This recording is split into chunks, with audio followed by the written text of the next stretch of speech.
ne ci réew mi waaye surtout ñi nga xamante ne ñu ngi fale ci Mile to Central Presidency di ñu bàyyi xel di ñu wettali ko suba bu nekk ñoom it ñu ngi leen di nuyu di leen ñaanal yàlla baax ñaan yàlla mu teggi nattu yi ba ñu mun a dellusiwaat seen ay njaboot ak seen ay activités yàlla mun na ko yàlla na ko yàlla def ci barki nabi Mustafa sallallahu alayhi wa sallam su ko defee tey di alxamis yemoo ñaari fukki fan ak juróom-benn ci weeri septembre 2024 ñu yeewoo nag ak taw bu sedd kaar fa macha allah ñu ngi ci nawet bi ñaan yàlla barke lépp ci li nga xamante ne mooy lépp lu ñooy yaakaar ci nawet bi yàlla mu tali ko ziar leen bu baax dellusiwaat kon ni leen ko déggee woon démb tey tamit ñu dellusiwaat war a àndaat ak yéen ci yeneen waxtaan ci yeneen mbir ci réew mi waaye laataa ñooy yegg si lañ fas yéene waxtaanee ndax am nañ beneen gan bu am solo ci kër gi nañ waxtaan ak moom li soxal askan bi waaye tamit lu ñu jàpp ne moom mooy war a wàññi jafe-jafe yi ñoo dund ci côté yu bari yi nga xamante ne askan bi ñu ngi ko jànkuwanteel dinañ ci ñëw léegi ba ma jox kaddu gi Modou Mohamed Niang monsieur le directeur mu nuyoo bu pare incha allah ñu tàbbi ci waxtaan bi xam naa tey moom macha allah Costa Road la jógee affaire yi xëy soos bu baax xam naa waxu dara te moom pajere bu mu yoree moom amu problème. xam naa ne da nga bëgg moo wax rek waaye damay noppi rek waaw. yàlla baax na. damay noppi rek. foofu kay fu mu ne nii boo fa tegoon gaal sax mu dem. Costa Road. waaw yoon bi de. waaw te xam naa ne suñu kam boo ko bàyyi woon nuyu gi mun nga seen napp jën. waaw. beneen affaire foofu kay Amadou. waaye sant yàlla rek sant rek. waaw ñu ngi laa nuyu bu baax di nuyu suñu gan bi comme noo ko waxee ñu ngi ko nuyu bu baax. di ko ziar du ñëw képp ku nga xam ne jamono ji yaa ngi ànd ak Eyeafrica TV yaa ngi ci réew mi wala bitim réew di ñu seetaan ñu ngi laa nuyu di la ziar di la ñaanal jàmm sant nañ yàlla bu baax démb leen fi jóge woon te itam may nañu wér ak tal ak fekk ñu ñëw toog fi nar a ànd ak yéen waxtaane réew mi amul as usual réew dañ ko dee pencoo waaye duñ ko pàccoo loolu tax Good Morning Africa saa su nekk si fànn bu nekk dina leen indil gan ñu waxtaane mbir yooyu te mbir yi bëri si réew mi dañ ko war a waxtaane parce que mbir yi si bëri si réew mi taxawooyuñ ko nuñ ko war a taxawee nekkul du demee nu mu war a demee te loolu nguur def si am responsabilité ni askan bi am si responsabilité su ko defee yooyu la da nga koy teg si table bi ñu waxtaanee ko dina indi soppite dina mun naa jur lu am solo si loolu rek mooy tax saa su nekk rek dañ dee bëgg a am nit fii seq ak moom waxtaan su ko defee sant la gërëm la delloo la léegi rek di wax ne tey moom ndox bi bëri na wax dëgg yàlla sooy ñëw si yoon bi sax da nga naan fan la taw lii waaw da nga naan fan la taw li ngay gis yes lifit na trop parce que Wellingara fu cinéma bi nekkoon si jagel bi noonu foofu moom ndox biy cross fu mu jógee boo demee sax da ngaa laajte fan la jógee ndax lim bëri speed bu mu am tuuti mu jas ma sax speed bu rëy la nekk di rombee foofu noonu yes so waaye yëpp sant rek yàlla na si yàlla def jàmm rek ba bu mu yàq dëkkiwaay yi waaye fekkee dafaa ñëw rek romba dem fu mu war a dem sant yàlla ba mu bëri waaye right now xam naa ne réew mi suñ study woon fu ñu war a jaarale bu ñëw ut yooni ndox man de lu ko dalee Oliundum ba fii xam naa ko fu ñu ko doon def parce que bépp Johnson bu galan rek xamal ne war naa am woote bi nga jaarale ko fa te yaa naka yëpp am na fu ñoo dajee jiitam naxaru de study su ko defee ñu taxaw si rek balaa naweti déwén ñu gis ne ak liste tane na woote wi si mu am waaye projet bu ñu waxoon nit ñi la waaye defuñ si dara bàyyi ko noonu nit ñi nag xalaatuñ sax loolu pax yi si yoon yi ak kàmbu yi yooyu la ñoo jàmbat te yooyu incha allah dinañ si ñëw si yeneen i jamono. absolument jërëjëf am na solo su ko defee loolu xam naa ne buñ ci duggee rek daanaka loolu mat na topic pour ñu koy waxtaanee. yes moo tax dinañ si ñëw waaw ak yooyu. loolu moom dafa yéeme te dafa doy waar. bu tawee tuuti rek Gambie na nga doo xàmmee sax réew mi soo génnee. waaw loolu mu nekk problème. soo dem ak dikk bi sax dafay am jafe-jafe yu bëree bëri.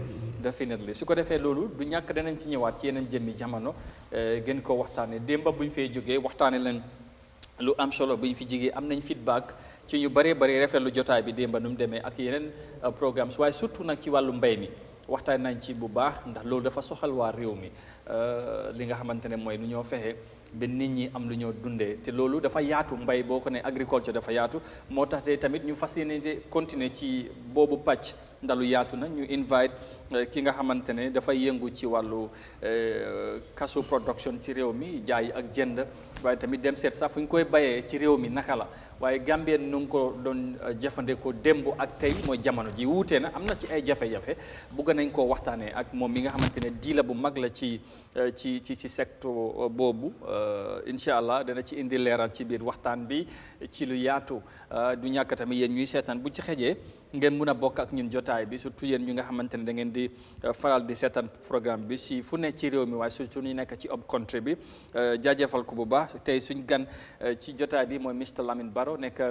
Chief Executive Officer wala CEO bu Munduk Trading Company moom lañ fi danal nekk of course ku yëngu ci wàllum cashew production te wàllu cashew bi lañ bëgg a waxtaanee bu baax a baax ndax moom xam na njëriñ bu ci ne waaye réew mi dafa mel ni taxaw bi fullaal bi surtout ci côté kilifa yi xal naa des tuuti moo tax ñu war ko jox kaddu ñu waxtaan ak moom ci loolu incha allah Mr Barrow once again thank you very much for honoring our invitation ñu am mbégte dalalaat la ci programme bi ñu bàyyi la rek nga nuyoo ak Gambien si ñu lay seetaan right now ci biir réew mi ak ci diaspora bi. alhamdulillah jërëjëf gannaaw bu ñu sàddee yàlla julli si yonent bi sant suñ ñaari waajur di leen ñaanal yal na la yàlla suuf sedda seen kaw te xarale na arjana ak jullit yëpp ñu jiitu incha allah. Coming back to the studio Kante maa leen di jërëjëf ak Mr Yang but maa ngi jërëjëf all the staff of the Eyeafrica TV from the management to the last man in the TV. Thank you. As I always say, I think I have been going to the media since 2010, which I think you know about it. Yeah. About Timber Association. I could say I have been going to almost all the media in the country. But mun naa wax ne Eyeafrica liñ ma defal o liñ ma jël seen bopp tafal leen aw ma su benn TV fii. So loolu tax na kontaan naa trop on behalf of the Munduk Trading Enterprise and the entire staff. Thank you. I would say once again bravo. maa ngi ñaan yàlla tamit inshallah télé bi yal na ko yàlla dem kanam. kanam ñun ñëpp leen si ñaan yal na ko yàlla def. amiin yaa rabbi. di ñaanal all di ñi nga xam ne ñu ngi seetaan or the member I mean the people nga xam ne follow the Eyeafrica TV. di la wax ne daal I think it's a right TV. Thank you. la boo xam ne soo ko follow amul dara la xam ne dina la umbas aduna. So definitely ñu nekk Gambia ak diaspora ñu leen ne jërëjëf all the people that are following the Eyeafrica TV. Thank you. di ñaan tamit nawet bi nga xam ne dugg nañ si bismillahi rahmaani rahim. comme yéen a nga wasanga di bisoo mu ngi taw. de yan nañu yàlla dimbale ñu jëlee ko alhamdulilah rabbil alamin. lépp lu ñu fa éene. liggéey mu nekk suñ njëriñ. ñu liggéey ko indi leen si kër gi. mu nekk njëriñ famille bi yëpp. Yeah, thank you very much. Thank you. jërëjëf Mr Barrow moom lañ fi dalal tey comme ni ngeen ko déggee ci kàddu yi ñun tamit ñu ngi rafetlu ci turi kër gi moom tamit ñu yàgg di àndee ak moom ndax moom tamit taxawaay bi rafet na te am na solo te ñun comme ni ñu ko yàgg di waxee lépp luñ gis ne njëriñ askan bi la duñ ci tàng xam lu dañ ci def luñ mun incha allah mun ña pour fexe mu fees ci réew mi bu mu nekkee ci timba bi jafe-jafe yu fa am ak yooyu waxtaan nañ ci ba moom mu indi woon ci solution donte na ci diggante bi am na leen lu ci xewati ak yooyu waaye loolu doo moom en tant que njiit en tant que kilifa toogutoon di xaar dafa am lu bari lu mu ci def ñun xam nañ ci dara ñëw na fii ñu waxtaanee ko kasu bi tamit mu ngi ci di ci taxaw di ci liggéey buñ demee ba ci biir gis ne loolu tamit dana indi réew mi njëriñ moo tax ñu indiwaat ko bëggoon na sax yàgg a ñëw waaye xam nga si time bi ak yooyu yëngu-yëngu yi sometimes ñoom di dee exactly so lu nga wax ni weer la waaw taxawaayam yàgg naa rafet si réew mi te nekkul only intéressant ngooli si gën a am na taxawaay yi nga xam ne nii am na ñu nga xam ne seen taxawaay yëpp pour seen bopp la seen bopp mooy lu yëpp boo ko cegoon bu dee téeméer 97% bi yëpp si ñoom la ba taxawaay bu nga xam ne pour luy yóbbu réew mi si kanam la su ko nit di taxawaay yoon la pour askan bi tam jàppale ko te lu gën a bëri si taxawaayam loolu la si comme li nga ko waxee si timba yi boobu jamono ute woon na ak lii boobu nguur gi nekku sa ba teewul doon na puus ba Gambie am nañ si interest bu nga xam ne ni tey ñu bëri tekki nañ si timba te bu nga am puusam ak taxawaayam tax na loolu am soo ñu ñëwaatam si kasu bi nekk lu nga xam ne it's something very important because comme noo ko waxee si kanam agriculture dafa yaatu ba ñun den foog ne rek dem si naako yi bay wala si tool yi déedéet bay gerte suuna dugub ak yooyu du loolu kese la waaw xëy na loolu maam yi loolu leen fekkoon ñuy def waaye garab yi is very important daf si bokk. so foofu tam mu ngi si am taxawaay bu nga xam ne ni am na lu mu juróol réew mi waaye gis na ne tam am na lu si réew mi di ñàkk taxawaay bu nga xam ne réew mi daf si waroon taxaw pour réew mi gis si boppam. because mun naa indil réew mi lu am solo ba sax weccet wi xaalis yi bitim réew bi mun nañ ko see am. te loolu dëkk bi dañ ko soxla. te manqué bu mu fi manqué moo tax suñu dalasi bi. valeur bi amatul njëriñ. démb rek tamit Mr Hadda mu ngi ko wax fii. soo façon yooyu nag bu ñu bàyyee ñun ñu mun a export si lañ mun a am xaalis boobu. waaye su fekkee ne daanaka suñu export boobu problème te yooyu ci kaso bi mu ngi si jamono ji moom. danañ ci ñëw ak pour ñu jot ko sax en tant que ñu cee yëngu bugg a export ni mu doon ñëwee ci réew mi ak ni ñu ngi koo bàyyee ci réew mi. jafe-jafe mu ngi ci moom dina leeral loolu yëpp dinañ ci waxtaan ak moom incha allah mu gën cee indi leeral bu baax a baax. ñi si fil bi waaw ñu déglu leen. di wax ak ñoom parce que right now ni Mr Barrow mi mbiri kaso ministre of trade ak ministre of agriculture lu mu si xam ak lu mu si expérience ku mu ko si waxalul doo ko si waxal so kooku nag boo nekkee boo ngeen bokkee fil déglul façon yooyu si nga mun a def loo xam ne dina am impact pour askan wi. waaw incha allah jërëjëf su ko defee dinañ dugg ci waxtaan bi ak moom ci wàllu kasu ci business bi ci boppam naka la mel ci réew mi lan mooy jafe-jafe yi ak lan la foog ne lan mooy indi solution si loolu yëpp dinañ ci ñëw incha allah ak moom once again Mr Barrow thank you very much ci ñëw bi apprécié nañ ko ñu dugg ci waxtaan bi xam naa ne waxtaan bi dana yaatu te lu ñu bëgg a waxtaan tamit bari na but ñu tàmbali rek. ci kasu season bi nga xamante ne yaa ngi ci boo ci doon ñëw distia naka ngeen ko dundee ndax gis ngeen ci yokkute compared to previous years wala leen dafa xala business bi dafa xala wàññeeku wala naka la daal bu bëgg naa ñu tàmbali foofu balaa ñu laal ci yeneen areas. jërëjëf Kanté jërëjëf Mr Niang. yes li ngeen wax mooy dëgg. xam nga àdduna moom dafay dox. te su la yàlla mayee nga jur àdduna bi nga mag di liggéey da nga war a ànd àdduna di moo doxee su ko defee nga mën a def loo xam ne mën a nekk legacy whenever you go ko ñëpp ñëw nañ dañoo dem as you just say I was in the timber yàlla def na te man si cashew timber dem na ñëw na dem na su ma ne dem na mun naa wax ne ni ñu ko doon defee some 10 years back it has been dropped now maybe only 1%. so instead of ñu fool suñu hand bi timba bi commencé am jafe-jafe problème here and there as a CEO of Mundute the enterprise ki laay xalaat fan lañ war a jamaat because ñun Gambia lañu am fi lañ mën a toog fi lañ mën a liggéey tax na nag expérience bi ñu amoon Guinée Bissau si liggéey kasu ñu ñëwaat fii open our company di liggéey si cashew bi di ko jënde di ko defar di ko export.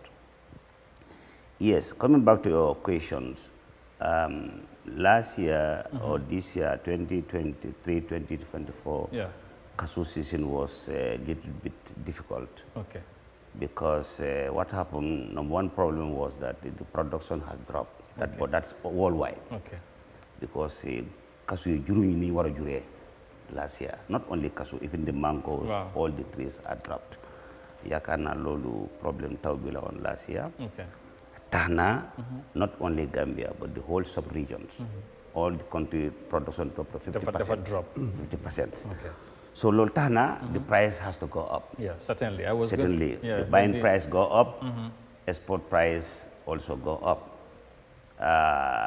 But finally difficulty bi xam ne moom la Gambia am personally mooy xam nga dañ nekk réew moo xam ne if you talk about the climate, export climate, we have the best export climate in the whole West African countries. Why? So you say cashew production, using production is very small. For example, we are getting maybe 40 to 50,000 tons per annum. And then if you look at Senegal, about 100 to 100,000, 100 to 200,000 metric tons per annum. You go to Bissau, Bissau is having 700 to 800,000 metric tons per annum. So, yaa ngi gis ne ñun Gambien yi nga xam ne ñu ngi yëngu cashew bi di ko export. Difficulty bi ñu am mooy bi nga xam ne our production bi dafa tuuti. And then we expected to have the raw cashew from a neighboring country to come and then export it here become a lot of difficulties that we are facing. So if you have a buyer that come and sign contract with you, let's say he say 500 metric tons, a 2-3 Gambian exporters, it will be difficult to have that raw cashew in the Gambia here. Yes. And the reason that we as a businessman believe to go into those kind of contracts, because we believe if you go to ECOWAS protocol, what is telling you that allowing people free movement of people with the goods, especially in agricultural product. So this is one of the major problem Gambia is having in cashew sector, as you just said now. I think it's the right time Gambia government ñu xelaat naka lañ mëna waxtaan these two countries any bilateral agreement ñu ngay def waxtaan especially in the cashew sector, because true Gambia without exporting dollars is going to be like a mere paper. Absolutely. Definitely. Absolutely. We have to find a way to promote the export. Without the export in Gambia here, forget about it. Our dollars will be just come like a mere paper, and that's going to be bad for every one of us. It's very sad. Sometimes when you talk too much, people say that, oh, it's an opposition. But I'm on TV, I will just tell you today, I'm a diehard of NPP. But that doesn't stop me to tell the truth. Because I think if you support a political party, you need to tell the truth that will allow and help the party to succeed. Absolutely. Especially that as the ruling party. As a ruling party. Yes. So, I know where I'm going when I say, oh, it's an opposition, because that's what Africa people believe. That's the Gambian mentality generally. If I told you today, I am the father of the MP for Woolly West, since the party stands, you will never believe it. Absolutely. Where the Sida Jata has been stand and lost last parliamentary elections and won by the Farmer Sabali, NPP candidate. So you have been I'm the father of the NPP in that particular constituency. Okay. So you know I'm a supporter of NPP. Yeah, absolutely you are. Yeah, but my problem in politics is different maybe with so many people. I can support a political party for the interest of the nations. Adam is my brother. I could say we are the same family. Yeah. If he form a party, it's my right to support him. Yeah. But that doesn't stop me to tell him what I think will move this country forward. Yeah. Definitely. I think the bilateral agreement that the Gambia is doing with Bissau and Senegal about the cashew trade, based on the information we are getting as a cashew businessman, are always wrong, to be honest with you. Okay. Because I have been complaining this so many ways. Many people are complaining this. If you go to Minnesota, they will tell you, oh, them in Senegal, them in Bissau, what time the problem is solved. And this is what they will tell you. They will tell you. Yeah. Wow. Problem yeah, problem. But in reality, the problem still continues. Okay. So I will take this opportunity to send this message to President Barrow. I think it's the right time any minister that leaves this country to go any bilateral agreement on behalf of any sector of the Gambia, like fisheries, timber, cashew, whatever you call it. When they come back and give their report to him as a head of state, it's a very unnecessary for him to follow that particular issue 6 months to see whatever report they give it to him, is that correct or wrong? That's my belief. Because as head of state, I think you stay only one place. You believe what they bring your desk and what they tell you. But is this all right to follow it up? Yes. I will tell you one secret of Yahya Jammeh today. If you work with him, I worked with him about 10 years as Timber Chairman. And then I meet him several times. I talk with people across the country here to Basse about Yahya Jammeh. But Yahya Jammeh is somebody who has an informer in every sector of this country today when he was a president. And he's getting every bit information, whatever happened in every minute. He don't only rely Forget about it. on his ministers. Whoever know him, ask him. This is what they will tell you. He doesn't rely only on minister information or NIA at that time. No. It's true. Yeah, get his own information in everything in this country. I'm not saying President Barrow should act as Yahya Jammeh. But President Barrow is the right time to follow up whatever come to his desk that, yes, I'm a Minister of Trade or Minister of Agriculture, I went to country A, country B, country C, discuss A, B, C, D. Because I believe those trips that they go, they pay them and ticket, everything come from the taxpayers' money. Indeed. Absolutely. So whatever they went and discussed, the benefits would come back to the Gambian people. Absolutely. That should be the main thing. Yeah. So it's a big disappointment. Yeah, it is. And the major problem that we have, most of these ministers, I have been saying this several times. If, for example, the Minister of Fisheries say, I'm going to Senegal to discuss the bilateral agreement with Senegalese Minister of Fisheries, you didn't go to Burfu, Tangier, and talk to the fishermen. Let them tell you their problem. You want to go and discuss their problem in their absence. What are you going to tell them? That cannot solve the problem. I have been saying this. America will never do that. China cannot do it. If China minister is coming here to discuss any sector, he's coming from the grassroots people. People that are directly involved. Directly involved. You cannot invite the people directly involved. You went, you say you went. Permanent secretary, director, so. You get a pay them and go. You come back and tell the president that, oh, we went and discussed, everything is okay. Well, it doesn't happen at the end of the day. So, that's a message definitely I want President Barrow to talk on that message. That's a very important one. Yes. And absolutely mon yang lim wax lolu dafa am parce que ñu bari dañ ci am problème surtout bu fekkee ñu ngi tukki wala nga tukki ñepp ci li nga indalé wax nga ko président bi fofu lay yem but ñi nga xamantene ñun dañ am problème direct connection dafa wara am ñi jité ak ñi nga jité. You know, people that are on top, on the ground, they want to connect, but lolo is somehow missing. So they say mo indi ko. Ci non la nekk xewé ci kasso bi. Hijna ci fisheries num ko waxé. Secteur bo la danaka lolu problème bobu lañ am. Tay bi mo ñu way fu nekk la te xam nga ne yag nañ fi wax. Absolutely. Wax na la ne depuis ma gis ñi ministre ñi indi ko bu lé ci ministre bobu légui fisheries. Musuma gis mu dem ci tefes gi di wax ak gaay xam seen problème. waxu mën a amul bon man dégguma ko bët te bu amee some events yi important Eyeafrica dinañ fa dem wala nga gis ko si social media gisuma benn vidéo bi wane ne dis ministre dem na si tefes gi laajte ñi nappkat yi seen jafe-jafe ak liñ soxla pour ñu dimbale leen gisuñ ko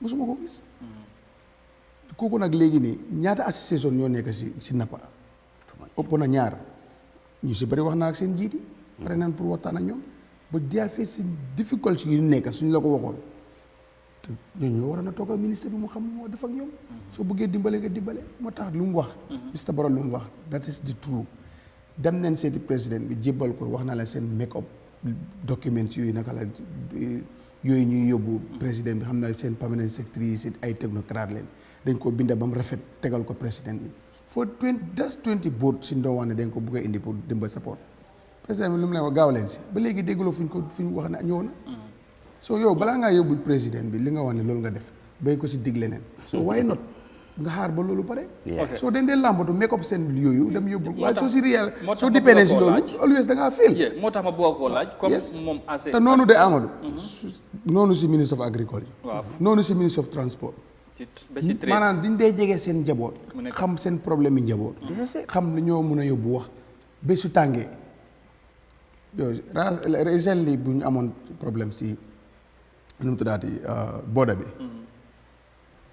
ñoom Ismaïla gars yi dem yëpp any information bu ñu am si transport is not document bu ñu tegoon den demaat back to the land si back to the si fii down wax ak transport nangam union nangam and recently amul sa director of transport bu ko kooku bàyyi woon na mais bi ñu appoint ko waaye yëguma ko so kooku naka nga xamee sa mbiri transport yi fi caaxaan wi leen la liggéey si dëkk bi doo ànd ak ñi nga war a ànd ak nga liggéey ñi nga war a liggéey loolu problème la yow bu jaaxle amee ngay dellu si loolu dafa loolu jaaduwul moo tax ma boo koo laaj comme nee na ren production bi defaloo is across the world Mr Barrow ba réew bu nekk da nga am sa own problème te bu loolu amee xëy na da ngay yaakaar ne kilifa ñëw engage yéen stakeholder yi nga xamante ni nañ nekk ci secteur bi ci industrie bi di ci yëngu ndax am ngeen any sort of engagement ak the Ministry of Agriculture or the Ministry of Trade well before market season bi di ubbi or them midway of the season pour def evaluation sort of ndax loolu tamit am na pour ñu xam season bi naka la nekk di demee and su fekkee ne challenges yu mel nii loolu am na what should be the way out or ban preparation ngeen mën a def pour loolu ngeen solve ko maybe before next season. Gambia am nañ about 2-3 associations in the cashew sector. You have a cashew traders associations. You have a cashew alliance that directly work with the Minister of Trade. But sometimes you will call the man in charge, he will tell you, Ministry definitely how much. I'll give you an example. Some 2-3 months back, I was in my office. One of the top officers called me that people are going for bilateral meeting in Bissau about cashew trade and all these things. Do you hear about it? I said, no, I never heard it. He said, do you involve? I said, no, I'm not. He said, but I don't know why Mr. Trade doesn't involve you. I said, I don't know. So I called the guy in charge of Cashew Alliance. He said, me, I don't know, but let me find out. Finally, he called me and said that, yes, they are going, but they say they didn't talk any of us. They make their list already. When they come back, the information I got that they say, okay, we discuss, and it's okay. I mean, there's agreement, and that's not true. There's no agreement there. Agreement on what? On the free cross-border trade, free movement. So that cashew can move from one point to another point. Okay. But it's not quite. It's not true. So there's an NGO also we call the Shelter for Life. I think I want to tell you about it. This is an American NGO, which I'm a part of their member or their partners. They are doing well in this country. Not only this country, but this sub-region. I have been attending their meetings. I have been attending their proposals. Shelter for Life is an NGO sponsored by the USAID, American Department of Agriculture, that is pumping a lot of millions of dollars, Gambia, Senegal, Bissau, to help the farmers in the cashew sectors. Some have been given money grant directly. Some have been building stores free. They even make road constructions to make people to get access. To the farmers. To the farmers to get access and send their goods. This NGO have one big problem, which they present to district government, Bissau, Gambia, Senegal.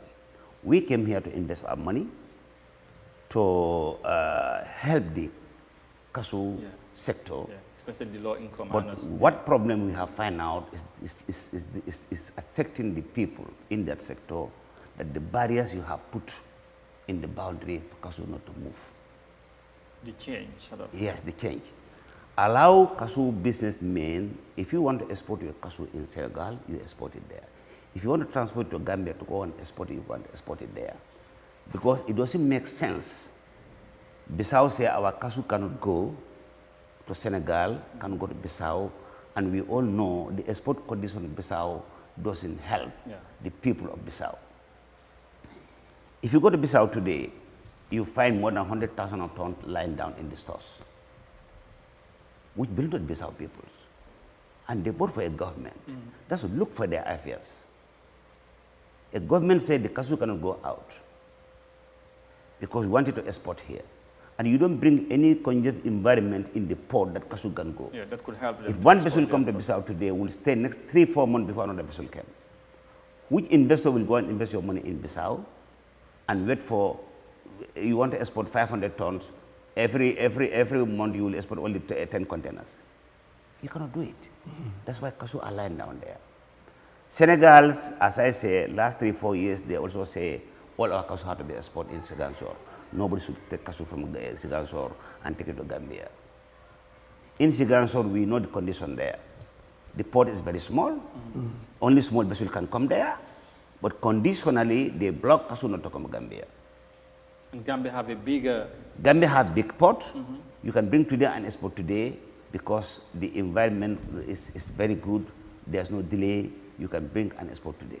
But the problem that this NGO have found out is the access. Is the access. And then pumping their money to the cashew to support it, and the cashew lying down without going, they will end up pack up and go. Yeah, absolutely. It doesn't tell well. If I tell you, this particular NGO, I present their check to they have about 6-7 cooperatives in this country, Gambia here, that are working directly under them.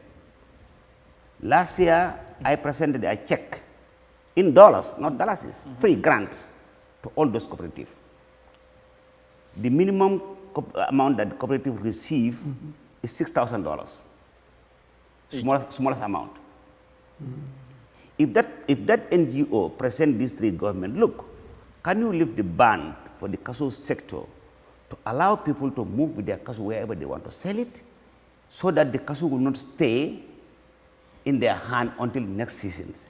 The three government are just looking them. Yeah, in the case of Senegal, of course, I heard of this, for a while. They are doing that also for their own interest, because they want to make sure they export and have foreign exchange or foreign whatever, the foreign currency, because that would help their economy as well. And that, in our case, over the years, Balanyo de Banbi, time for Gambia, they've done exports compared to right now. So in the case of Bissau, recently officials traveled, came back, the problem is solved. Whilst in reality, it doesn't. There's still a problem. So lolu ban impact la muna am ci business bi.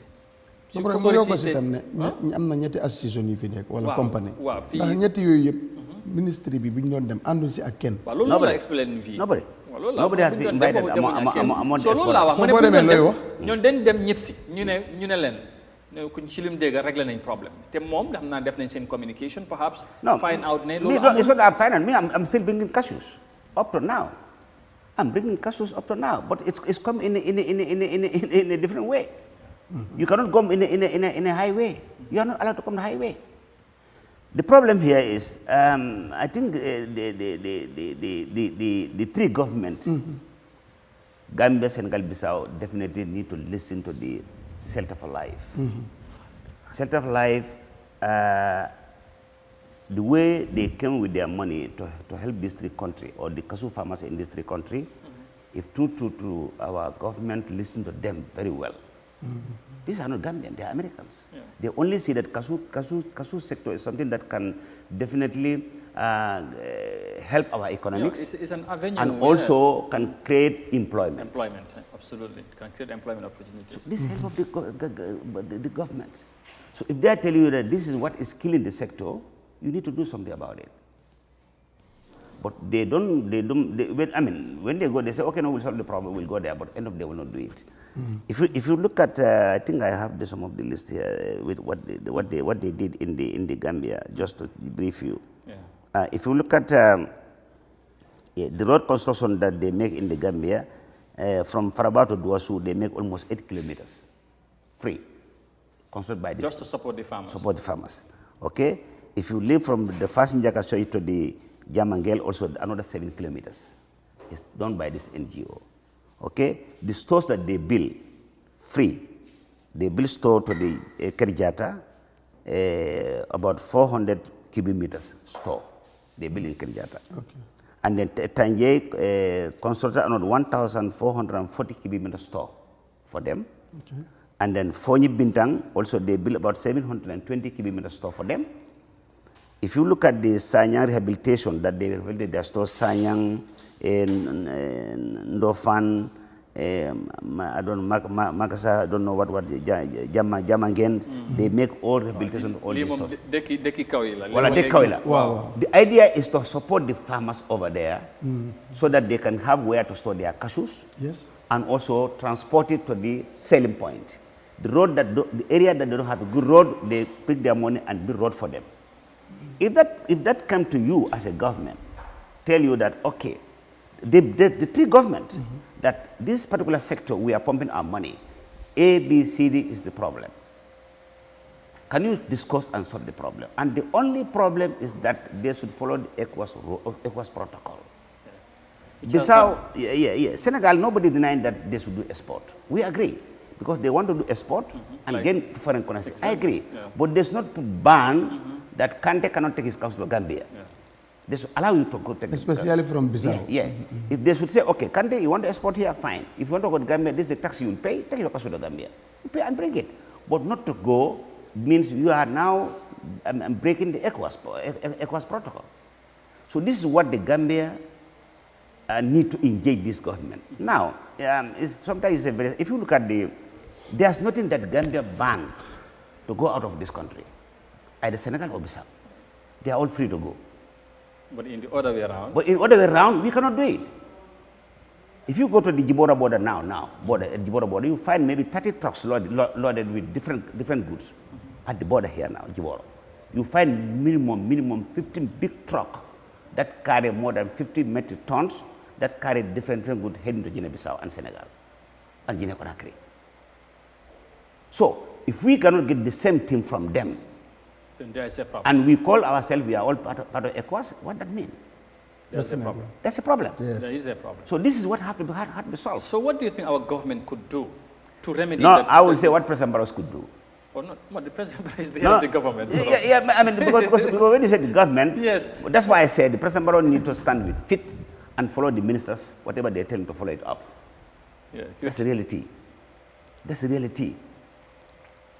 If any minister go on any bilateral agreement, in any sector, when they come back, give him the report, let him follow that particular report in 6 months' time. Yeah, maybe they are doing that. Probably they are doing that and giving their feedbacks to the president, and the president is satisfied. Yeah. If Barrow said it's okay with what they are doing, so what else would they mind? So okay, si lu baaxul na. Huh? Yeah, but fine.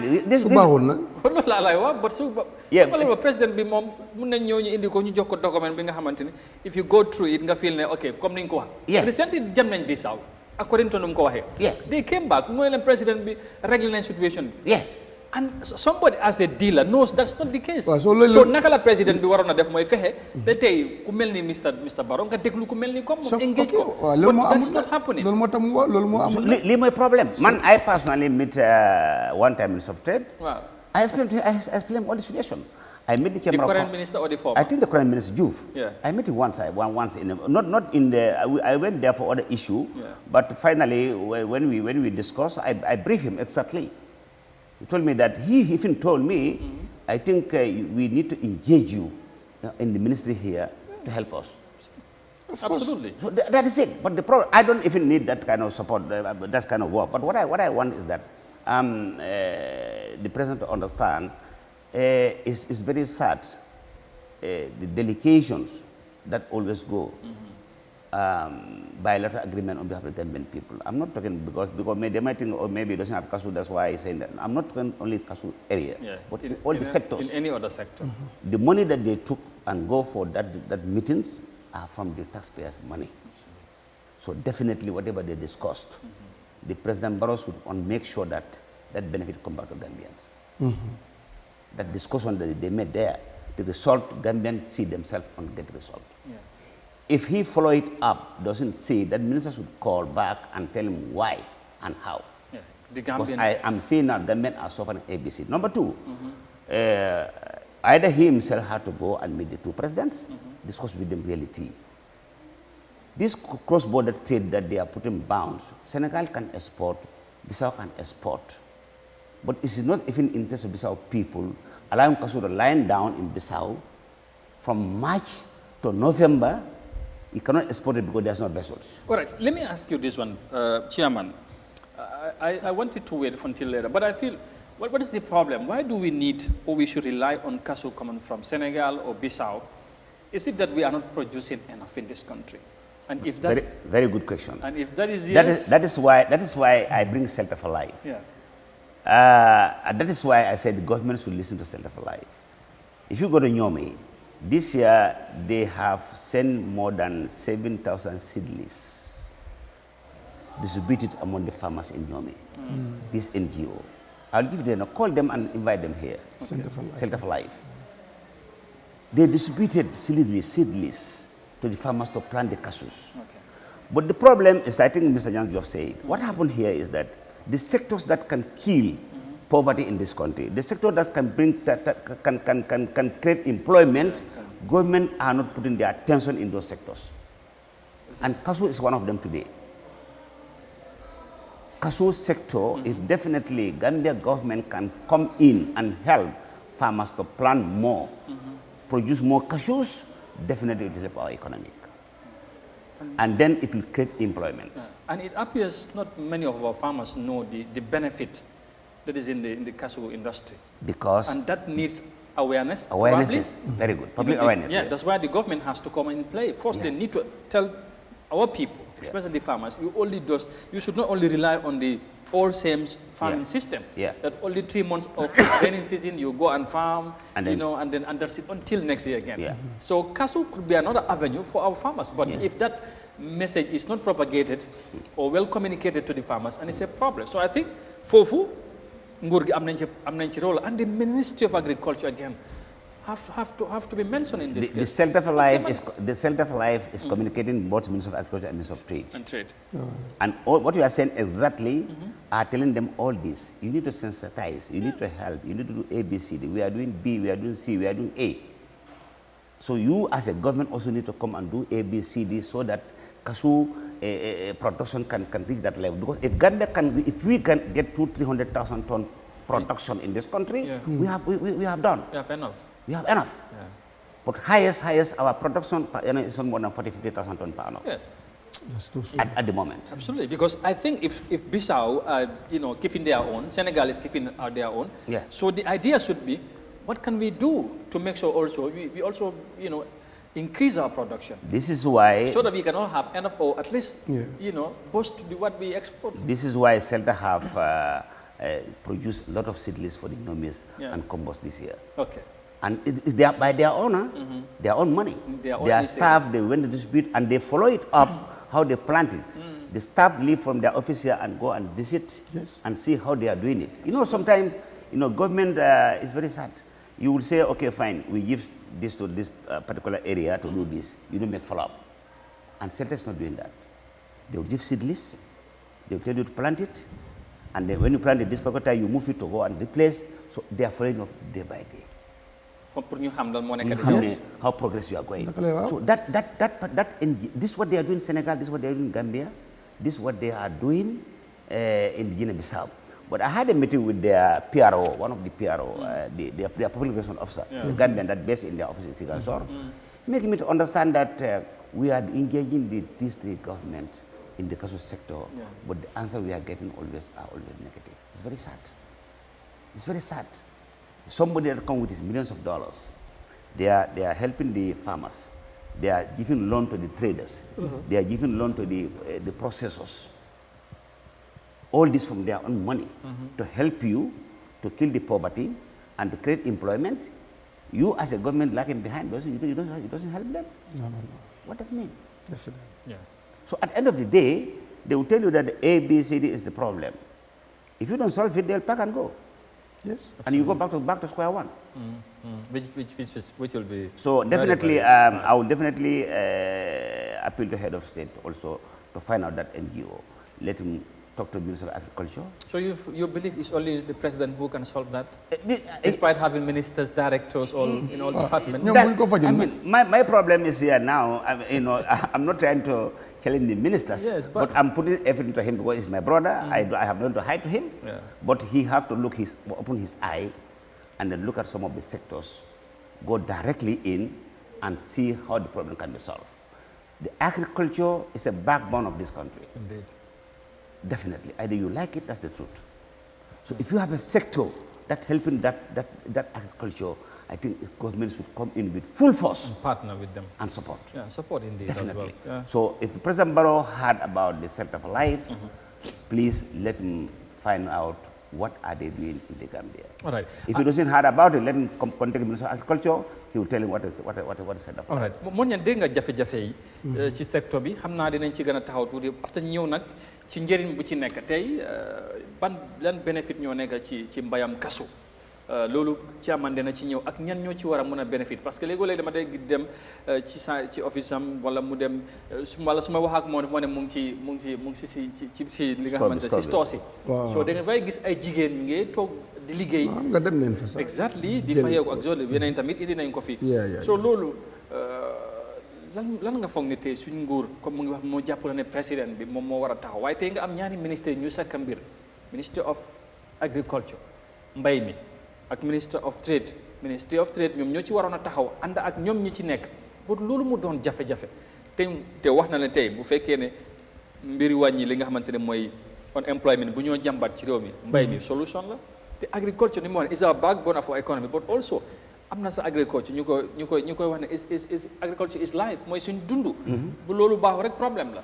so lan moo tax mu jafe si li nga foog problème bi lii la waaye ñun mënuñoo fexe ba régler liggante wala régler li nga xamante ne mooy problème boobu am ay solutions. waaw loolu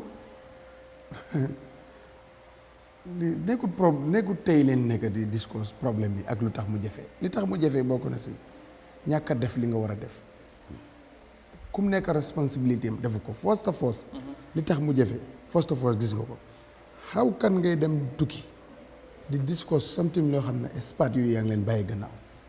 loolu moom bari na fii moom. so nga ñëw nga ne loolu is ok nga bàyyi ñi nga xam ne ñoo ne si fil bi ñoo xam fuy métti ñoo xam fu mu war a baaxee yow nga dem because just receive nga looy booy tukki li nga war a am dem so loolu du mun a baax te loolu moo fi nekk amul loolu laa la yàgg wax loolu moo fi nekk moo tax nag.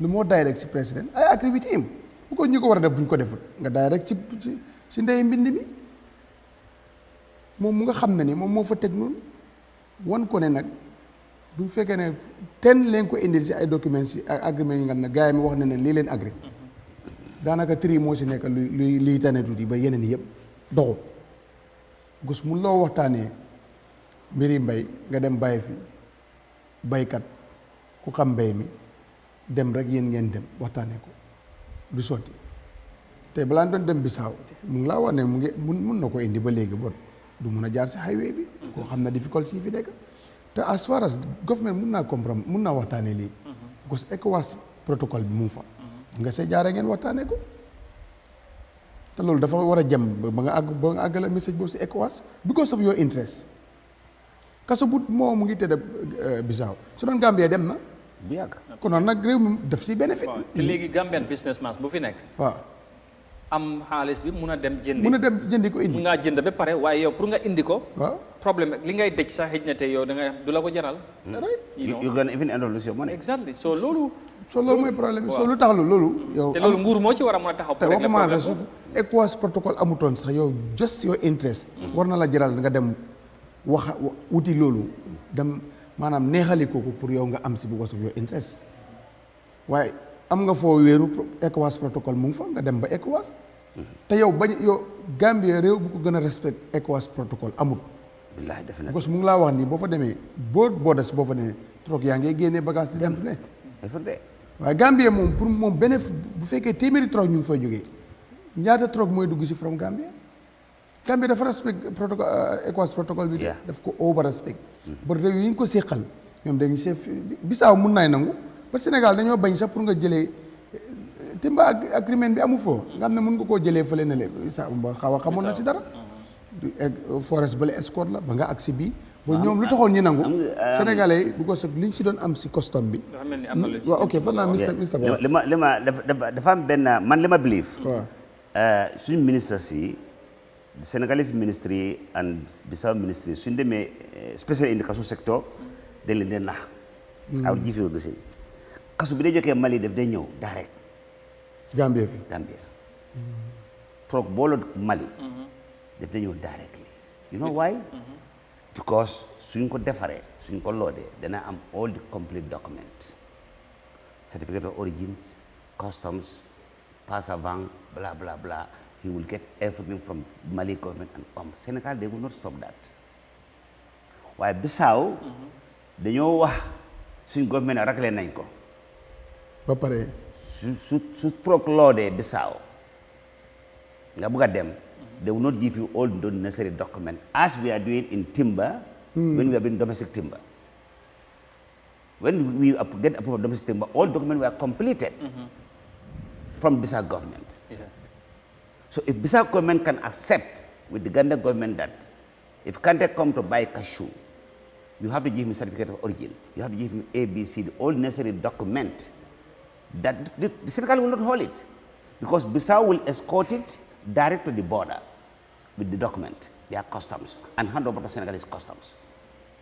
Senegalese customs also will escort it and hand over to Gambian customs. This is what is not happening. Suñ ministre buñ demee how ma naka lañ dee listening waa Bahana will give them document, they give only pass avant. The rest becomes a problem. And that pass avant, the moment you enter Senegal with it, they'll hold it. parce que li kayit yi matul. moo tax kasu Mali dafay ñëw waaye Bissau du dee ñëw so dafa mel ni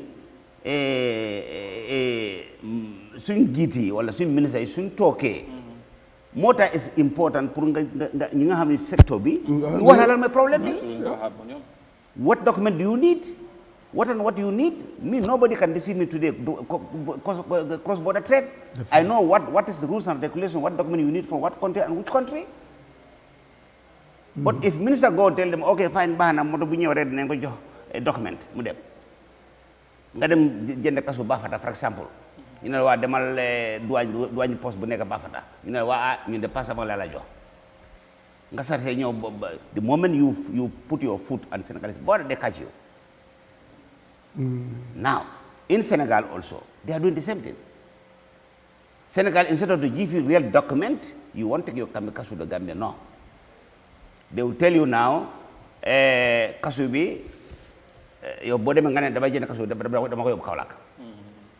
You cannot even mention Gambia. I will take kasu to Kaulak. I will take it to the case. I will take it to Dakar. What they will give you, pasama. You yaa xam léegi soo ñëwee si border bi soo crossé nga dugg Gambia ban mag moom ngay def instead of dem Kaolack nga dugg Gambia.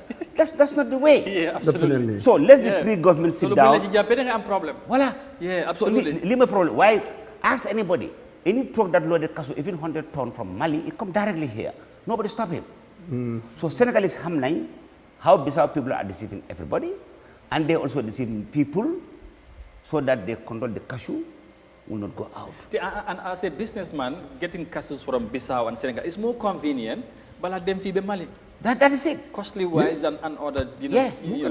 So, like, Chairman, upon knowing all these things, do you attempt with your maybe colleagues or some association, putting them si president be? Actually, you know, for Cashew Trade Association, I'm a just member there. Yeah. They have an executive.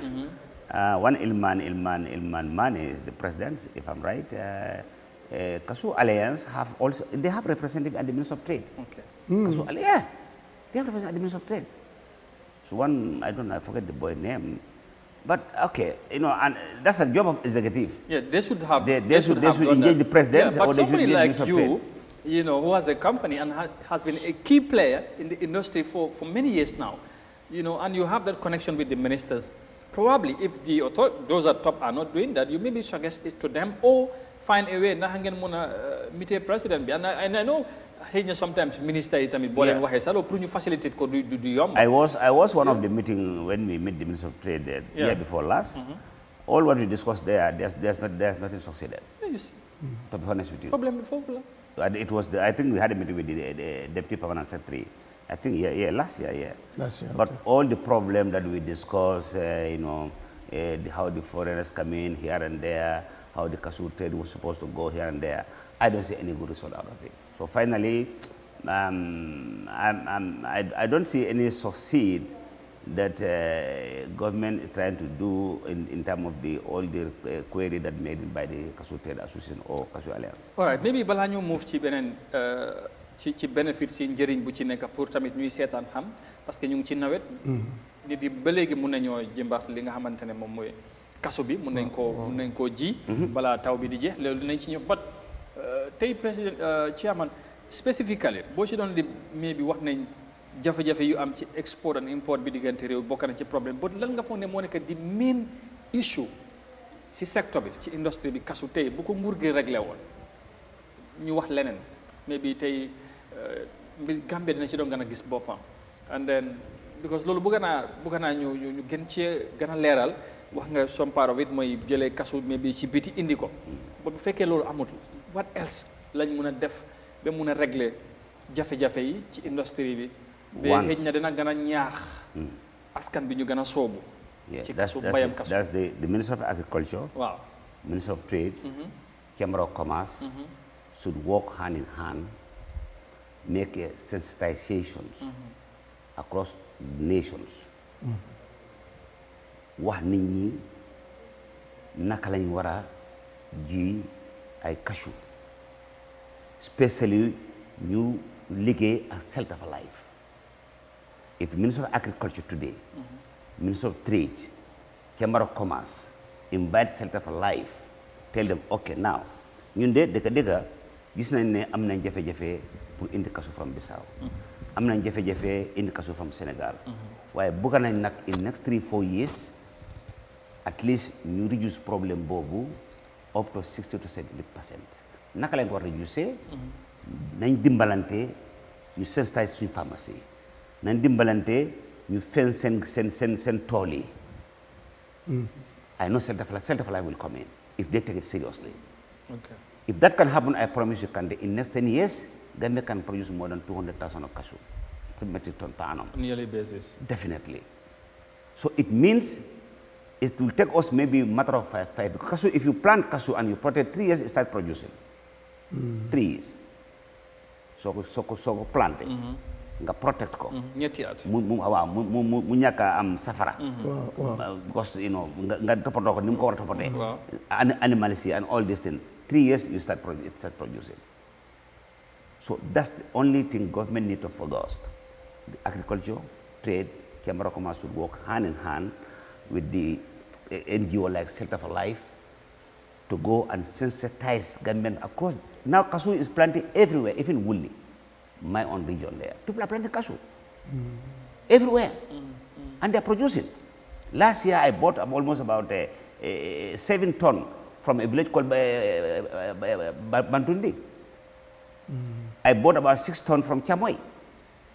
They're all from Woolly. Okay.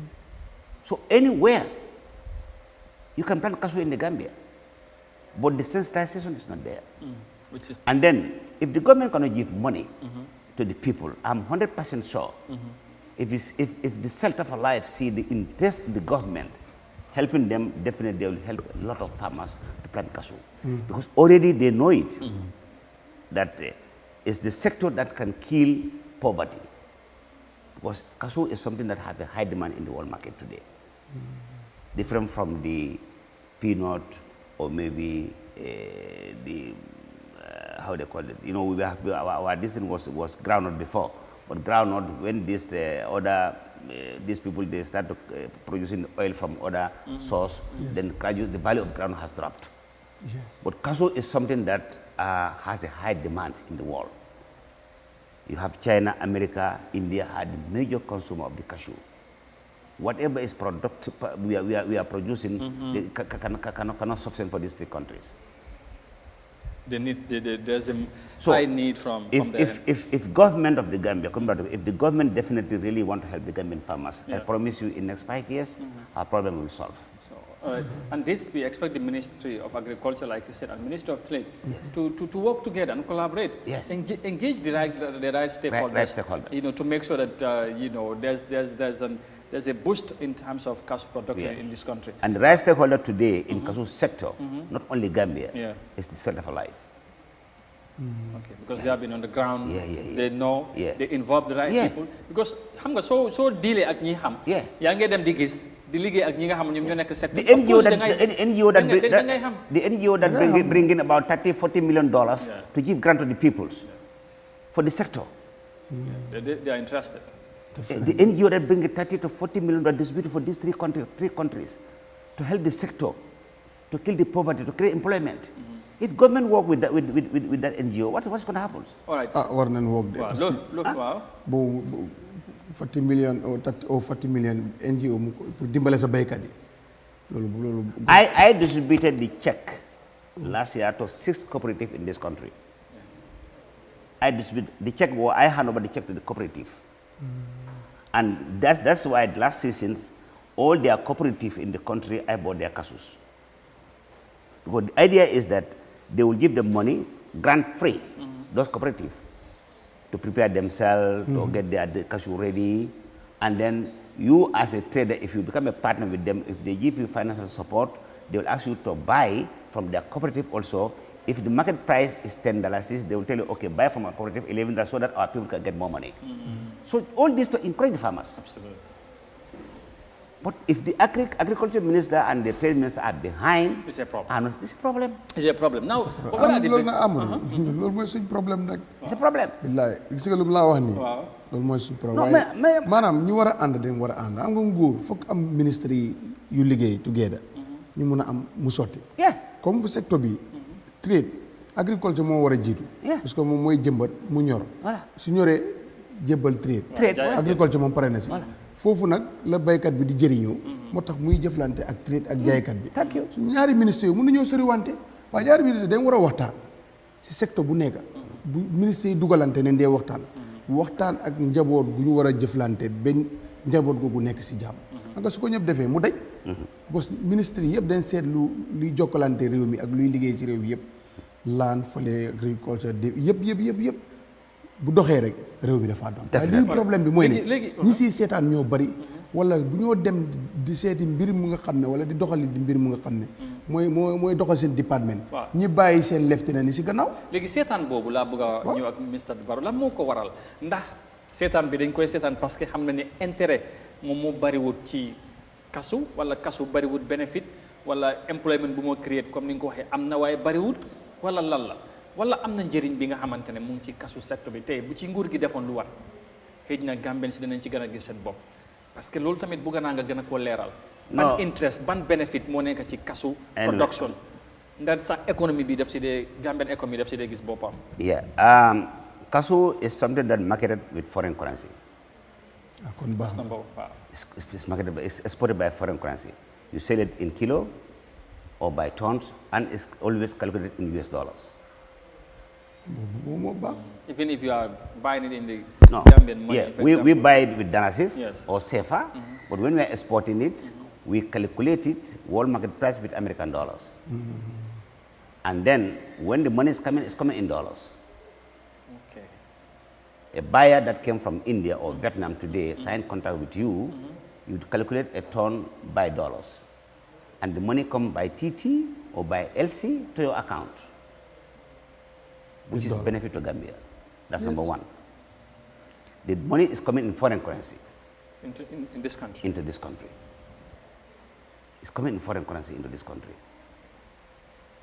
So and we direly need that foreign currency? The foreign currencies. All the contract that we sign in this country, export it, it come in US dollars. Now, I give a sample with Munduk. If you sign like a contract of 500 metric ton today, which will be around about $600,000 to $700,000 approximately, the value. Okay, the person might not pay you cash, might pay you a certain percentage. Let's say I'll pay 30% or 40%. After loading, I pay this. After bill, I pay this. But everything will come in dollars. So sometimes buyers also will be afraid to pay you 100% while the cargo is not being loaded, which is their right. But the most important thing is that as long as you sign a contract, they'll pay. Now, that's one benefit that Gambia will have. Okay. Because the moment the money come in hard currency here, that is direct benefit to the central bank. Okay. Definitely. Okay, you talk about employment. If you go to my warehouse, for example, during the cashew season, or even now, a minimum young employees there, laborers that offload trucks, take the bags out. When the women pick and bring it back, if container come, they load it. If the any other truck, they offload it. Minimum every depot you have 25 young boys working there daily. Both women and no, only men. Boys offloading. Ah, yeah, offloading. Offloading. Yes. Women that pick the cashew. We employ 20 women every day. So if you add 20 to 25 boys, 45. That's 25, 45. Yeah, on a daily basis. Daily basis. Daily basis. Oh. And they're all paid. They're all paid. Right now, Munduk is having permanent staff, almost 12 people, permanent staff. The storekeepers, store managers, administrations, clerk, secretary, here and there. You've been by our office. So if you look at our employment alone, only Munduk, during the cashew season, you talk about 50 to 60 people. Absolutely. Permanent one and the daily ones. If Gambia can have like 6, 7 exporters like that. Yes. Now you go to the farmers, or before farmers, you go to the like the traders that buy from the farmers, the middlemen. And middlemen come and sell to the exporters. Yeah. I mean, that's the hundreds of thousands Gambian boys moving in that area when the season started. If you have a brother who have a maybe give you trust to give you like $200,000, you go to maybe Fonyi or you go to Nyomi, you buy your maybe 10 tons, 10 tons, maybe each kilo you expect to have $3. That's money. $3 times 1,000 kilos is how much? And this is what they are making. That's middlemen. Middlemen that get their money or not get their loan from the bank or get from their relative or maybe get money from the Chinese, but they go to the farmers and buy and come and sell the exporters. Minimum each kilo they can make $2 to $3 per kilo. If you can bring every 2 days 10 tons to sell, $2 times 10,000 is how much? So definitely, that's a good chunk. If somebody can work that in sector for 6 months, you cannot call yourself poverty.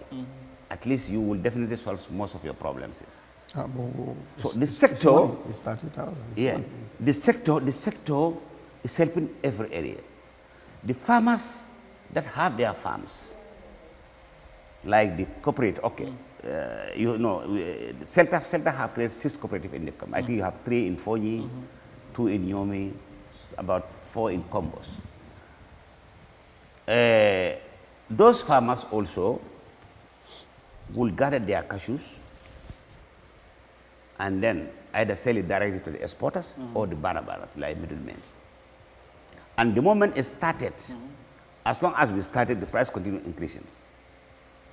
Normally, every year, price at $35 per kilo last year, but we end up buying about $110 per kilo.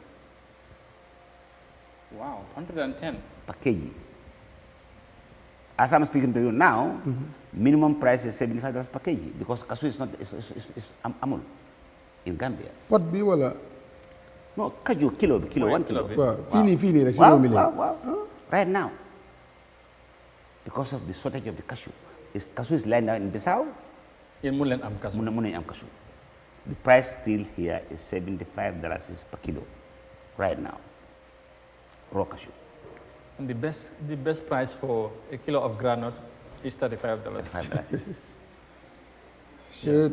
And everybody want to buy granite.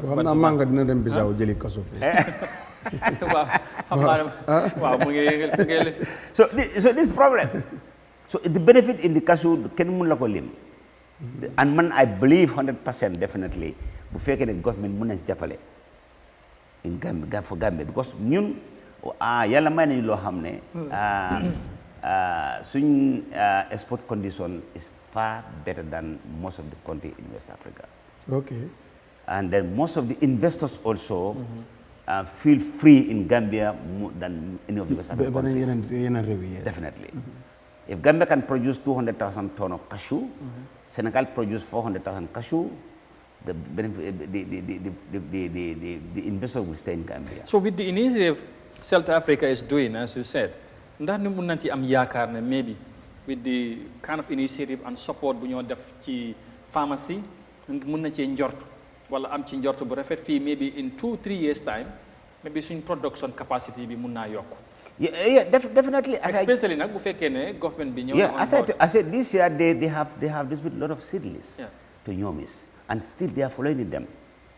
Last week I was talking to one of their staff who went and visited all the sites where they plant the seedlings to see how they grow, and when they planted one place, and when the time they move it to go and plant it in their farms.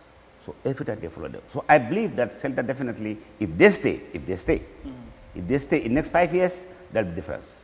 Okay. Definitely. Okay.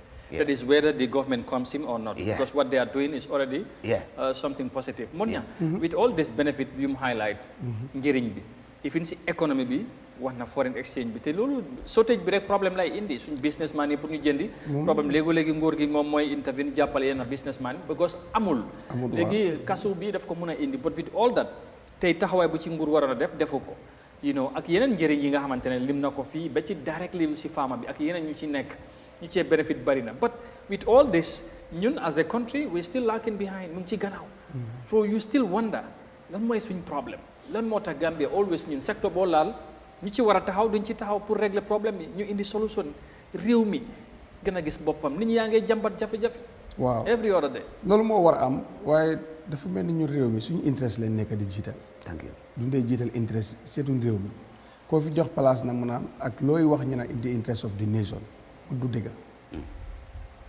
99.9 bi du dëgg joye just saying but jëfewuñ ko the interest I am doing it because of the interest of the nation lu bari ba pare li si gën a métti sax mooy ay kilifa ñooy taxawee ñoo laa wonee noonu waaye fekk demeewul noonu because gis nga Amadou fekk defloo ne looy war a defi looy war a lijjanti ji ànduloo ko xam kile ko gën a xam nga dem lijjanti ko that's not the interest of the nation that's not the interest of the group bu dem lijjanti ji loolu moo gën a bari si réew mi ñu ko doxal réew mu nga xam ne ni gerte rek ngay jaay bitim réew am na leneen loo mun a def jaay ko bitim réew loolu sa ëpp ko profit nga bàyyi loolu mu def gannaaw ngay lijjanti ji loolu te yow óor na la ne soo jaayewul bitim réew doo mën a am seen xaalis wala di nga def pexe ba am seen xaalis te lu gën a baax mooy nga jaay bitim réew ñu jënd ko seen xaalis te loolu gerte nga si mun a am ba su dul lan la bu dul lan la Gambie de. parce que time boobu noonu timba bi moom moo nekkoon fii boobu stop na léegi kaso bi tamit jafe-jafe mu ngi ci te kaso bi am na solution waaw kaso bi réew tey bisaaw gu mu bëri dañ ko ji mu sax buñ ko jiyee fii mu sax Sénégal gum gi ñu ko gën a bëri dañ ko ji mu sax buñ ko jiyee fii mu sax den doole la ñuy ji mu sax waaye itam continuer di def sa négociation ba yow li nga saxagum balaa moo màgg bay la jural continuer nga cee si leneen si biti voilà réew dafay dem nobaani dem seeti lu nga bëgg nga dem si réew moom nga wax seeg ñoom jar na sa président bi dem gis mbaalu sa kaso bi mu ngi fi tëdd man dama soxla li nangam soxla leen sa itam that's why I want to come even definitely wax ak moom bu goos loolu tam ñoom lu ñoo def baax na si ñoom waa arrangé wu seen nit ñi ko bay non te bu goos li gën a baax si bay nga bay jaay ko jëriñoo ko denc xaalis bi moo leen gën a ñi denc kaso bi foofu soo mbaalo dina indi solution ba tey agreement yuy am du nekk passe avant but agreement nga between ministre ak ministre nga dem kooku waxoon naa la police bi saaw ñoom nga daje ñoom si waxoon naa la ko fekk mu la door a gis it's their system but yow defal yëfi nguur jaaraloo ko si diplomatie ministre président bi dem fa wala balaa ministre bi ñu óor bu mu em si loolu na fa président bi dem go it's a business tey lu fa nekk bu ñu si indoon i tons ñii dem jaay ko xaalis boobu dafaa dem central bank te ñu ngi ko soxla billions of dollars bu ñëwoon gaa yi jël waaye lu koy indi nguur def si war a bay tànkam bay si waaram di si góorgóorlu kon ministre yi director anything bu fekkee dañoo liggéey pour réew mi nañ ànd ñu liggéey pour réew mi lépp lu ñoo am ndax foog nga ne président bi war naa yéeg situation bi nii la mun naa am sax yëgu ko de parce que waaw wax naa la tey ni ko Mr Barrow waxee fii am nga ne yëgul ne tey ñoom ñu ngi dund ay dina it sa even that word si waaw si président bi moom dina it naan is the most informed person is the most informed person yes but is the nekkul di reality informed person bi ñëw nanguwuma loo bëgg a wax leerul de so many things li ñu ko inform nekkul fa ñu waxante dëgg nekkul fa gaay mi xamuñ li ñoo def parce que jëflantewut ak ñi xam li ñoo def si seen secteur dañ leen fee romb wéy dem defi ko exemple si kaso bi mu fi mun naa la limal si yeneen ak yeneen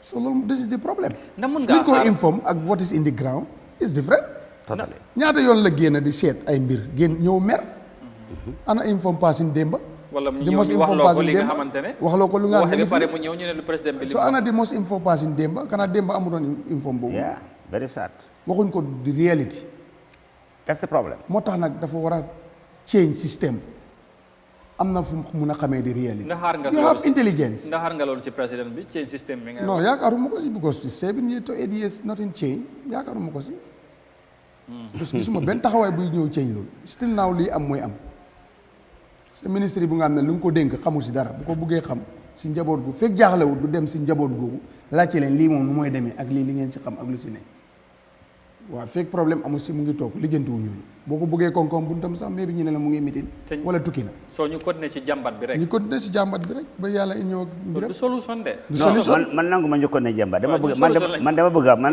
li ma ñaan mooy as far as Cashew sector is concerned President Barrow na watch out shelter for life. Is he aware of... Let him agriculture about Minister of Agriculture. No. This is one thing. The minister might be aware. Yeah, Minister but aware. The president aware. That's why I want this message to reach to him. I don't know whether he's watching because if he's not watching, he's at the United Nations. He's watching right now. Yeah, but I'm so people. Man bugana dal President Barrow, mango nyan ngri as a brother, not even as a president. Let him watch out Center for Life for the future. For the cashew sector. I promise, Sulen watch out Dimbalelen. In next 2, 3, 4 years, our production can narrative will change. Definitely. Bala lol nak, dama bëgg musol dal mo mus bopam. Mu den tok président Sénégal ak Guinée Bissau. Régler problème cashew bi. Wax ma bu Bissau export, wax ma bu Sénégal export. Waaye nak nañ allow li war indi seen kaso Gambia ñu indi ko ak kayit bu leer nañ kenn bañ leen téye si yoon bi. yes. loolu man daal président la sas président la bëgg a sas. waaw pour mu taxaw loolu. bu mu yónnee benn ministre moom sax mu dem toog Mbaalo mu dem toog Diomaye Faye wax leen lii problème bi. waaw ñaari yëf mu ngi fi. Mbaalo moom mu ne moom pare na ci du siik sax second temps xëy na bu fu mu nekk ni mun naa gomu sax. mu réglé yéen ay balaa moo dem pour mu am legacy bu correct. bu keneen ñëwee continué ko rek. voilà waaw jabar ji def ko advice bu mu jël second time mu ne nangu na loolu. jabar na mooy fausse advice. waaw moom he is not seeking for a second time. so moom pare na ci moom. su fekkee ne ci diggante bi dara ceeñu xam nga gars yi tamit wax waxeet mun naa am. mun na am de wat moom mooy loolu. ba booba rek Sénégal ñoom ban nañ kasu and now we are hearing dañu bëgg a stop béton mu ñëw fi basal bi bëgg nañ koo téye so boobu goo ma ne président Barrow maybe dina mun a. lu mu war a waxtaan dafa bëri de. li mu war a discours dafa bëri de. basal bi suñ ko livinee fii. waaw léegi ñi ngi war a sign tali yi bëri. waaw foog ñu demaat kii fa naa DRC Time Jammeh defoon na ko fii demoon na fa naa Cape Verde doon na fi bàyyi doon ñëw par gaal nii. ak Guinée. ay waaw waaye yooyu nag fi na nii leen war a prépare. comme mu dem wax ak ñii fuñ polog loolu parce que man Sénégal lu ma dégga si loolu ma nanguwuma ay suñ chantier dafa bëri ma attanuñ ko man moom si man su ma xel nanguwul waaye bu fekkee loolu la. waaw nen prépare suñu bopp comme que ñun amuñ ko man dégg naa nen xalaataale Guinée Conakry dégg naa bëri la nañ ko. waaw last week laa dégg. Kever am na ko. Cape Verde am na ko. ñu prépare suñu boppa waaw ministre PS laa dégg ko wax. waaw est-ce que tam. mu ne moom dañ leen ko wax soo de also fine. waaw Amadou mbaa kuréel bi tam du si tegee. ah lu ma si jaa mbaa kuréel bi tam du si tegee. te démb rek ci train bu ma demoon. Sénégal about 50 megawatts right now foofu lañ ko nekk di jox. déggoon nga ko di. waaw exactement foofu laa na la waa ji lu mu la waxoon nawet dañ ko war a ceeñ ci Senelec. kuréel bi nag moom moo tax président bi lu am na lu bëri lu mu war a lijjanti. directly de. waaw lu bëri lu mu war a lijjanti. balaa gars yi dañuy bloc nag si tali bi ñi ngay war a defaree ay yoon surtout ñun suñu yoon bi Costa ak yeneen te xeeree leen koy defaree plus neen gisagum yeneen dëkk yi wala ñu dem naxante ñoom wax ak ñoom li leen naqari. ñu seet nañ ko waxtaanee. yes parce que may ñu ko dañ doon jënd ku lay jaay nag te lu ko mu ngi si am intérêt bu dee bu mu koy bolege something happen loolu nag président yi ñoo ko mën a régler su fekkee ne nag noo weetu wee la ñu dem gis Cape Verde balaa ñoo gars yi di bloc fekk am na lu fi jógee am nañ solution waaw war ñu am stratégie yi parce que nguur la da ngaa préparé lu ñëwul bu la dara signalé rek utal la time bi daanaka jeex na waaye léegi li ma bëgg a wax ok yaa ngi ñaan nga président bi pour mu dem régler problème boobu wax ak Diomaye wax ak Embalo loolu moo war a indi solution waaye ndax fooguloo ne yéen tamit da nga war a try pour daje ak président Barrow waxtaan ak moom xam naa ne wax nga ne bokkuloo ci executive. bokkuloo loolu tamit dana indi solution ci mbir mi. parce que actually man I will inform the executive. Please try and do that because I think through that the Cashew Trade Association. I will inform the president. He's my close friend. Let him appeal or write an appointment with the president to talk to him directly. See if that would help. And emphasize some of the problem that we are facing in the country. All right. xam naa leen am na ku ko jege te bëgg na lépp lu nga xam ne looy wax président lu mu jëriñ réew dina si dee jàppa xëy na ku xam chief of staff xam ne lu ku gis ne bu taxawee président njëriñi réew mi la dina la day facilité ba loolu mu am xanaa comme kuy seetaan te nga xam he's a nice guy. I met him when I was working this domestic timber problem. All right. I had a meeting with him. Okay.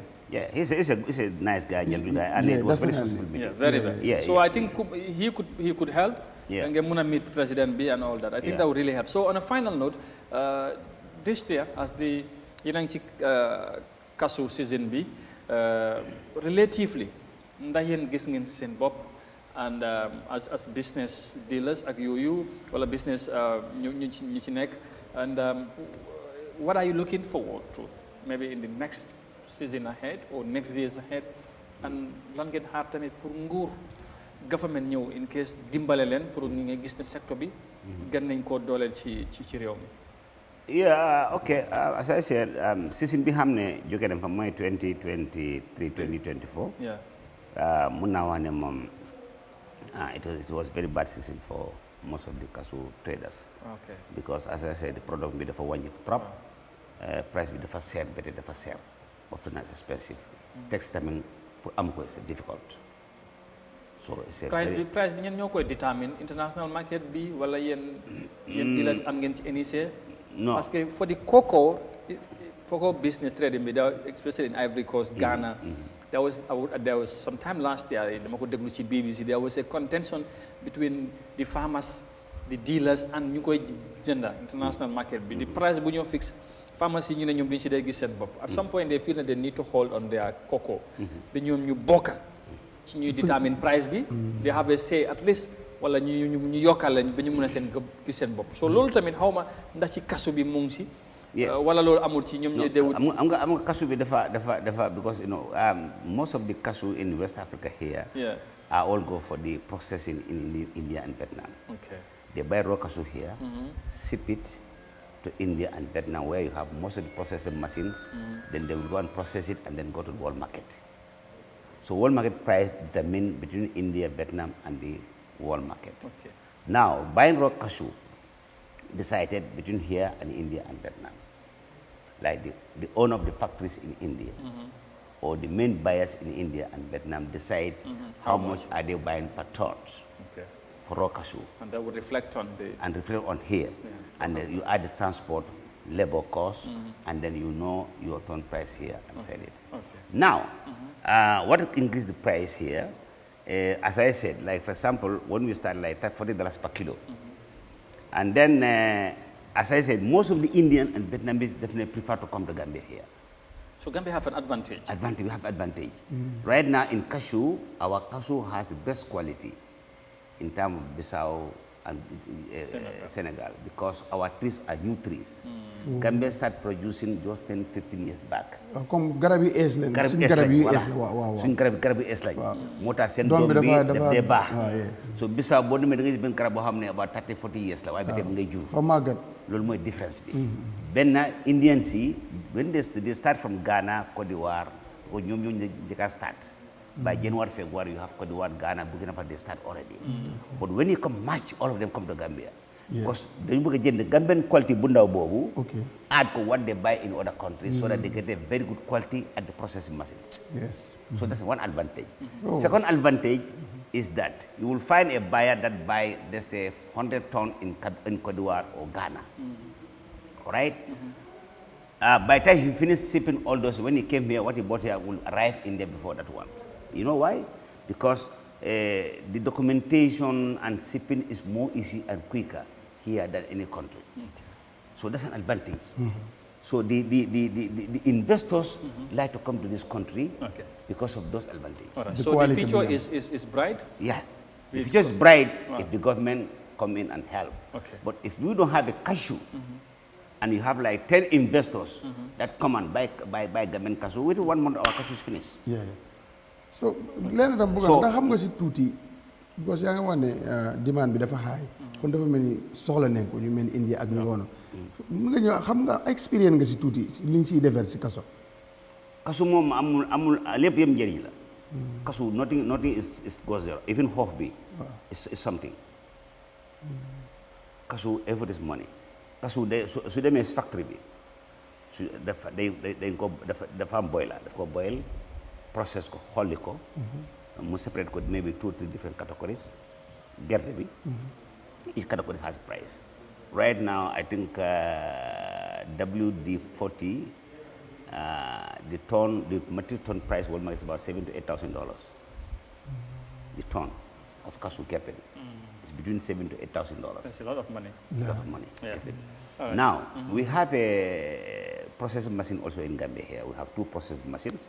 All these are the sector that Gambia government need to focus and help. And support. Because the moment we have a processing machine here, Yeah, you don't need to export our cashew outside. Absolutely. Yes. It's going to add the value. Yeah, the So value we of the process it here and package it Te here boobu moo gën a am and price. export it here. Yeah. moom moo gën a am price. Price that. So as I said, all these are the sector that the shelter of life is coming in. Okay. All this cashew, how they call it, Depots cashew process machine here, are all supported by the shelter for life. They are all supported by Center for Life. And the government should have needed to do that. This is it. Yeah, absolutely. No, There's Kasa one in am nañ Brikama, there's one in Tanjay. Yeah. So they are all supported by this NGO. Thank you. non ko sa am na njëriñ. Thank you. I know the te ndox discussion. bi ñoom mango dañ ko dee soxla. Yeah. Fruit bi juice la. Juice lañ ko def. waaw léegi wala ñu def ko. kanaa kay bu juice bi yàggee nekk beneen juice. waaw beneen juice voilà. ay no xam naa ne waxtaan bi dinañ ko continuer incha allah. Yeah. ak Chairman dina ñëwaat ci beneen jamono ñu gën a yaatal. fii ak ñetti weer ci kanam dinañ seet ndax. président bi déglu na ministre yi ñu ngay déglu waxtaan yu mel nii ban jeeko lañ cee jël wala lan lañ cee def balaa loolu boobu yëpp mu gisee ak moom absolument parce que gis président ñu mel nii la war a gisee dafa war a gisee ak moom a ñoom. gën a sax di daje ay combine ak yooyu gisee ak ñii ñu wax la luy yóbbu réew mi si kanam parce que secteur bi is something important soo si dajee ku ko xam nga waxtaan si mu développe réew mi mooy dem si kanam jërëjëf Modou Niang am naa ba suba waaw di dajeeg ñoo xam ne dañ la naan diw nangam na opposition la diw mu ngi fii amul njëriñ da dajeeg ñuy waxtaanee réew mi liy yóbbu réew mi si kanam loolu moo am solo.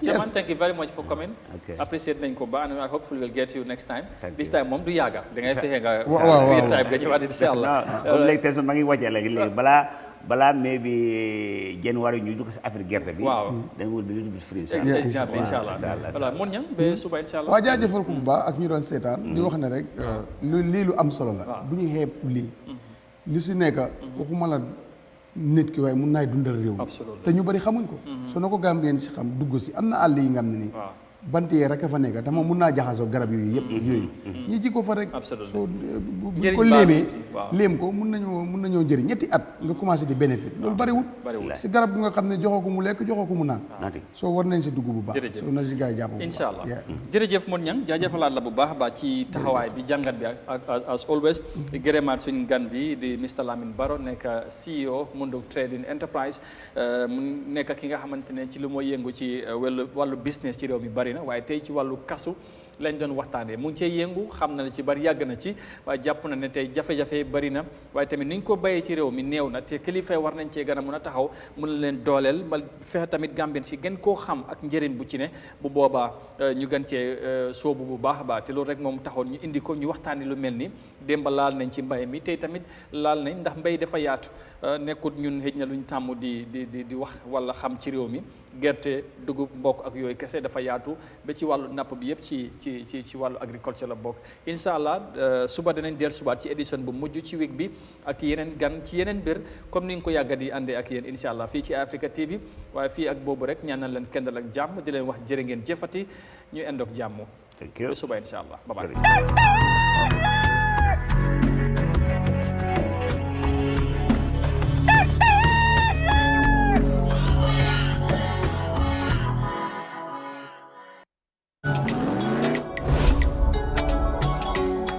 mbokk yi dal leen ak jàmm ci ëllëgi dem ak dikka ci réewi Gambia lii di yooni baati Haadeen highway 20 kilomètres la ak ñaari yoon la yoo xam ne ñëw nañ pour wecci ak taaral dem ak dikka ak yombal jokkalante bi fii si suñu réew yéen ñi nga xam ne nag yéenay dox ak seeni tànka seen kaaraange mu ngi tàmbalee fi ngeen bugg a jàllee ci yoon bi si loolu foog ngeen taxaw si place yi nga xam ne ñu ngi am ay mandarga yuy wone ne fii ngeen war a jàllee yoon bi bépp dawalkat war ngaa mun a xàmmee mandarga yi nga xam ne soo fa egsee da ngay taxaw mais ñi nga xam ne ñoom ñooy dox ak seen tànk ñu mun a jàll yoon